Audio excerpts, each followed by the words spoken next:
আমার বন্ধুগণ, এই নামাজি জামাতি আল্লাহর নবী জীবনের শেষ নামাজ জামাতে আদায় করেছেন। জীবনের শেষ নামাজটাও জামাতে আদায় করলেন। তখন তার এমন অবস্থা, এত অসুস্থ, দাঁড়াতে পারেন না, হাঁটতে পারেন না। দুইজন সাহাবীর কাঁধের উপরে ভর করে তারপরে বহু কষ্ট করে মসজিদে গিয়ে নামাজ আদায় করেছেন। খুতবা দিয়েছেন। বললেন, খুতবা দিতে গিয়ে বললেন, আজ থেকে মসজিদে নববীর চতুর্দিকের সকলের দরজা বন্ধ হয়ে যাবে, শুধু আবু বকরের দরজাটা খোলা থাকবে। আল্লাহ নবী বললেন, আল্লাহ রাব্বুল আলামিন এই পৃথিবীতে তার এক বান্দাকে জাগতিক সব সম্পদ দিতে চেয়েছিলেন, কিন্তু সে বান্দা সব জাগতিক সম্পদকে উপেক্ষা করে মাবুদের সঙ্গে দেখা করা বেশি জরুরি, বেশি পছন্দ মনে করেছেন। এতটুকুন কথা নবীজি বললেন, কেউ কিছু বুঝলো না। হযরতে আবু বকর রাদিয়াল্লাহু তাআলা আনহু হুজুরের এই কথা শুনে কাঁদতে কাঁদতে তিনি অস্থির হয়ে যাচ্ছেন। সাহাবীরা চিন্তা করলেন, হুজুর কথা বলেছেন, তাতে কান্নার কি আছে? বয়োবৃদ্ধ, জ্ঞান বৃদ্ধ হযরত আবু বকর রাদিয়াল্লাহু তাআলা আনহু বুঝতে পেরেছেন এই পৃথিবীর সব সম্পদ তো আল্লাহ হুজুরকেই দিতে চেয়েছিলেন।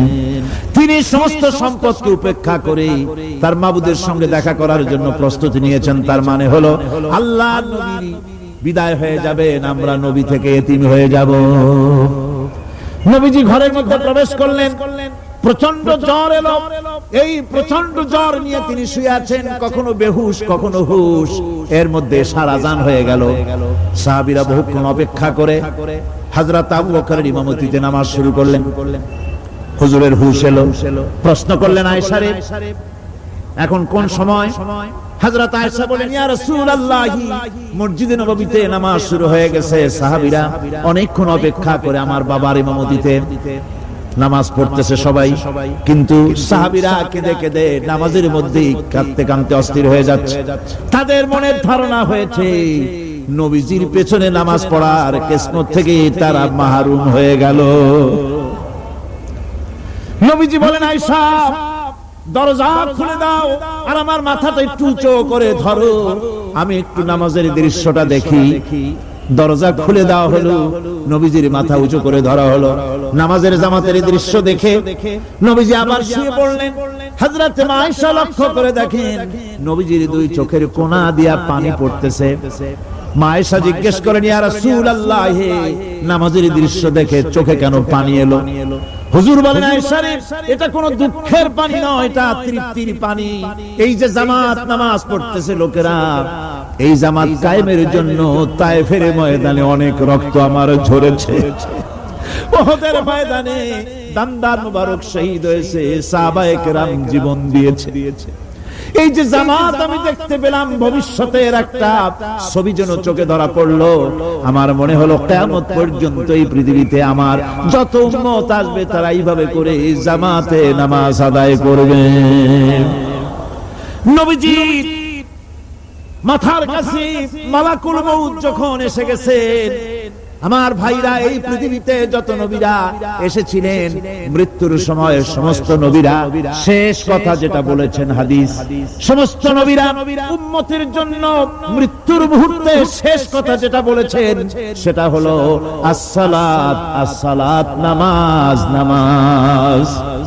আমার নবী যখন বিদায় হয়ে যান, বিদায় মুহূর্তে মেয়ের কথা বললেন না, কলিজার টুকরা নাতির কথা বললেন না, জামাইয়ের কথা বললেন না, স্ত্রীর কথা বললেন না। মৃত্যুর সময় শেষ কথা বললেন আসসালাত, আসসালাত ওয়া মা মালাকাত আইমানুকুম, নামাজ, নামাজ, আমার উম্মতেরা নামাজ, আমার উম্মতেরা নামাজ ছেড়ে দিও না, নামাজ।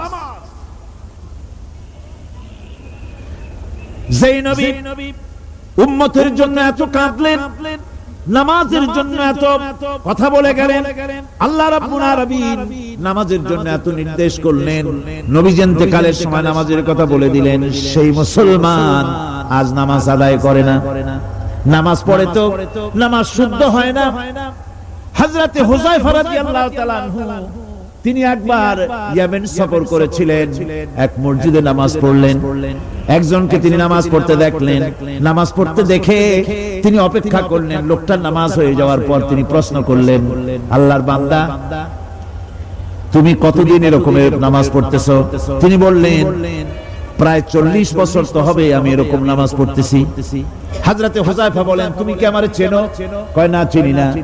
হযরত হুযায়ফা বললেন আল্লাহর বান্দা শোনো, আমি হচ্ছি আল্লাহর নবী মুহাম্মদুর রাসূলুল্লাহ সাল্লাল্লাহু আলাইহি ওয়াসাল্লামের সাহাবী হুযায়ফা। ও আল্লাহর বান্দা তুমি যেভাবে নামাজ পড়েছো এই রকম যদি 40 বছর নামাজ পড়ে থাকো, আল্লাহর কসম করে বলি নবীজি যে নামাজ শিখাইছেন তোমার সে নামাজ হয় নাই। রাসূলুল্লাহ নামাজ হয় নাই, নামাজ পড়লেই হবে না। রাসূলুল্লাহ বলেছেন সাল্লু কামা রাআইতুমুনি উসাল্লি, নামাজ পড়ো সেইভাবে যেভাবে আমারে পড়তে দেখো।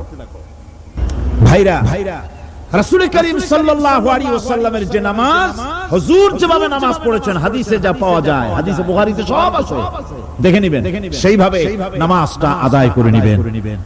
কিয়ামতের দিন আল্লাহ রাব্বুল আলামিন সর্বপ্রথম বান্দাকে প্রশ্ন করবেন কি? বুখারী শরীফে এসেছে আন আবি হুরায়রা রাদিয়াল্লাহু তাআলা قال سمعت رسول الله صلى الله عليه وسلم يقول انما يحاسب به العبد يوم القيامه من عمله صلاته। বুখারী শরীফের হাদিস, আল্লাহ রাব্বুল আলামিনের নবী বলেন, হযরত আবু হুরায়রা হাদিস খানা বর্ণনা করেছেন, তিনি বলেন যে আমি রাসূলের মুখে শুনেছি কিয়ামতের দিন আল্লাহ রাব্বুল আলামিন সর্বপ্রথম তার বান্দার কাছে প্রশ্ন করবেন, বান্দা নামাজ আদায় করেছিলি কিনা? নামাজ সর্বপ্রথম প্রশ্ন। যেরকম সর্বপ্রথম প্রশ্নটা কি? নামাজ। এই নামাজ আপনার বাচ্চাদেরকে যখন 7 বছর বয়স হবে নামাজের হুকুম করবেন, 10 বছরে নামাজ না পড়লে প্রহার করতে বলা হয়েছে।